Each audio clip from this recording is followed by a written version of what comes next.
যে আওয়ামী লীগ যে পরিস্থিতিটা তৈরি করে দিয়ে গেল বাংলাদেশে, আমরা সবাই তার মধ্যে থেকেই এখন রাজনীতি করতে বাধ্য হচ্ছে। বিএনপি সহ অন্যান্য কোন রাজনৈতিক দল আজকে সংবিধান পরিবর্তন করতে রাজি না। দুর্ভাগ্যজনক হচ্ছে আজকে বিএনপি বলতেছে যে এই যে নতুন দেশ, মানে দেশ তো নতুন না, তাহলে গণপরিষদ নতুন করে করবেন কেন? এই সংবিধান অনুযায়ী, বিদ্যমান সংবিধান অনুযায়ী জিয়াউর রহমান একজন অবৈধ সামরিক শাসক। আমরা মৌলিক সংস্কার বলতেছি যে পার্লামেন্টে কি এই সংশোধনী আপনি করতে পারবেন না। আমাদের বিরুদ্ধে অপপ্রচার হচ্ছে যে আমরা নির্বাচনের বিরোধিতা করছি এবং নির্বাচন চাই না, এই কারণে আমরা সংস্কারের কথা বলছি। ব্যাপারটা কিন্তু মোটেও এরকম না।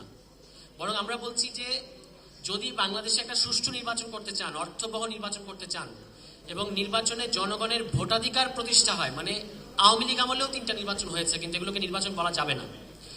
সো জনগণের ভোটাধিকার প্রতিষ্ঠা হয় এমন নির্বাচনও যদি আমরা করতে চাই তাহলে আমাদেরকে মৌলিক সংস্কার করতে হবে।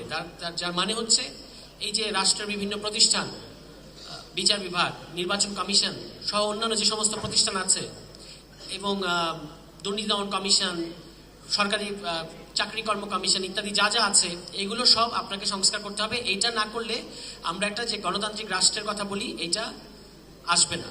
এটা দুর্ভাগ্যজনক কিন্তু এটা সত্য যে আওয়ামী লীগ যে পরিস্থিতিটা তৈরি করে দিয়ে গেল বাংলাদেশে, আমরা সবাই তার মধ্যে থেকেই এখন রাজনীতি করতে বাধ্য হচ্ছি। এমনকি দুর্ভাগ্যজনক হলেও সত্য, এটা আমি কয়েকবার বলেছি আগে, যে আপনার এই যে একটা খেলার মাঠের সাথে যদি তুলনা করেন, এই খেলার মাঠ এবং এই মাঠে যে নিয়মে খেলা হচ্ছে, এটা আমাদের কারোর জন্য না, বিএনপির জন্য না, এটা এনসিপির জন্য না, কারোর জন্য, এটা আওয়ামী লীগের জন্য তৈরি করা। খেলার মাঠও আওয়ামী লীগের, খেলার নিয়মও আওয়ামী লীগের। কিন্তু দুর্ভাগ্যজনক সত্য হচ্ছে যে বিএনপি সহ অন্যান্য কোন রাজনৈতিক দল আজকে সংবিধান পরিবর্তন করতে রাজি না। মানে এটা যে একটা নতুন সংবিধান করতে চাই, এটা তারা বলছে যে এই সংবিধানটাই থাকবে।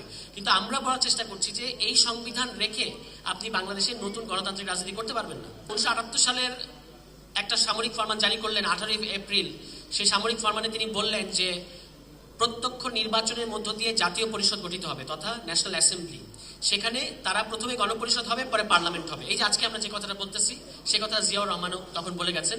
দুর্ভাগ্যজনক হচ্ছে আজকে বিএনপি বলতেছে যে এই যে নতুন দেশ, মানে দেশ তো নতুন না, তাহলে গণপরিষদ নতুন করে করবেন কেন?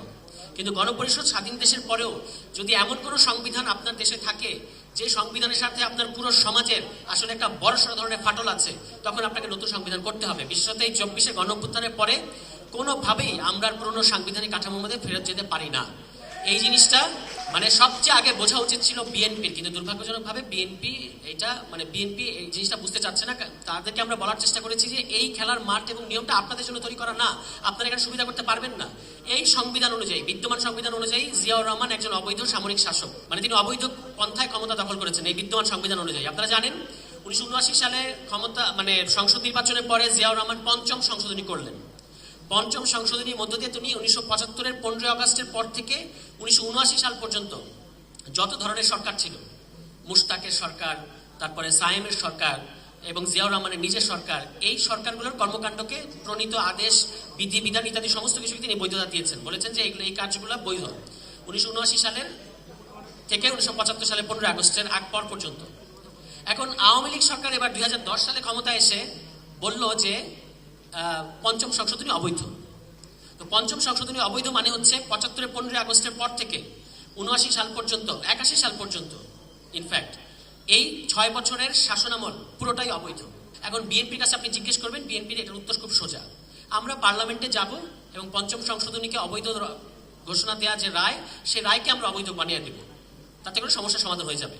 কিন্তু মুশকিল হচ্ছে বাংলাদেশে এই একটা সংশোধনী একটা সরকার করে, পরের সরকার এসে ওই সংশোধনীকে অবৈধ বলে। এই ইঁদুর খেলা অনেক হয়েছে।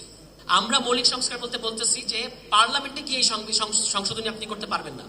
এটা করার জন্য আপনাকে গণপরিষদ করতে হবে, যেখানে প্রথমে আমরা একটা সংবিধান প্রণয়ন করব বা সংবিধানের বড় ধরনের সংস্কার করব। সমস্যাটা হচ্ছে যে আপনি দেখবেন বাংলাদেশের 3টা সরকারের কাছে 2/3 আসন ছিল এবং তার পরিণতি খুব ভয়াবহ হয়েছে।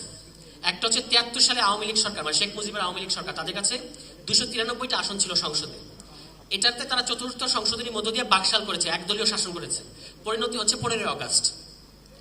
এরপরে 2001 সালে বিএনপি সরকারের কাছে আবারও 2/3 ছিল, মানে 201টার বেশি আসন ছিল। তারা সংশোধনে মানে চতুর্দশ সংশোধনী এনেছে, যার মধ্যে বিচারপতির বয়স বাড়ানো, 65 থেকে 67 করা এবং নিজেদের লোককে তত্ত্বাবধায়ক সরকার ব্যবস্থার প্রধান আনা। এর ফলাফল হয়েছে লগি বৈঠা, আওয়ামী লীগ লাশের উপর নৃত্য করলো ঢাকা শহরে, এবং 1/11 এবং এই যে আওয়ামী লীগের 15 বছরের ফ্যাসিবাদ।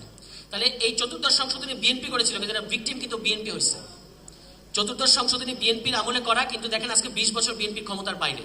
এই সামান্য সত্যটা আমরা যখন তাদের কাছে বলি, তারা এটা মানতে চায় না, অদ্ভুত কারণ।